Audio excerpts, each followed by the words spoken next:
British Prime Minister Boris Johnson has just announced his resignation. Yeah, the Prime Minister spoke just moments ago following a dramatic 24 hours that saw more than 50 ministers and aides quit his government.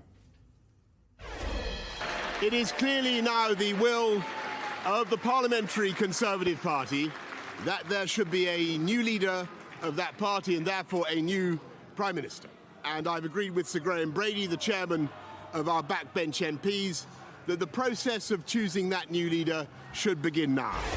I regret not to have been successful in those arguments, and of course it's painful not to be able to see through so many ideas and projects myself.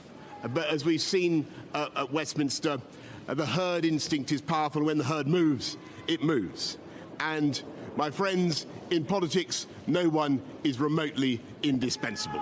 And our brilliant and Darwinian system will produce another leader equally committed to taking this country forward through tough times.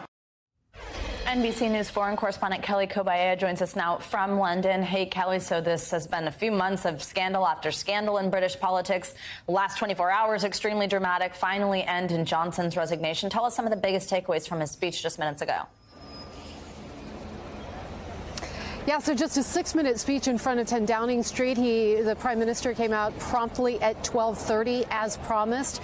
And he said, among other things, that the reason he fought so hard to stay on was that he said, I thought it was my job, my duty, my obligation to the voters who gave him and his party that landslide victory back in 2019.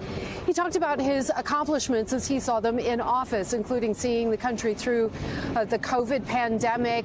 This country was very successful in its vaccine rollout, and also his government support for Ukraine as it battles Russia.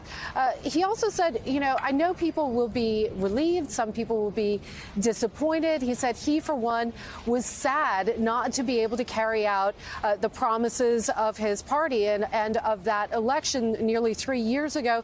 He said he was sad to be giving up what he called the best job in the world, but he said, them's the breaks, his words. This now sets the stage for a leadership contest, an election for a new Tory leader, a new Conservative leader. That timetable will be laid out in next week, the Prime Minister said.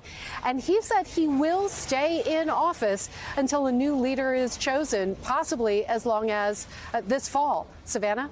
Them's the breaks. There's a headline quote if you've ever seen one. So let's talk about that next process. Some want him to step down immediately. He's not going to. So what does happen next? How long does this process take to get a new party leader?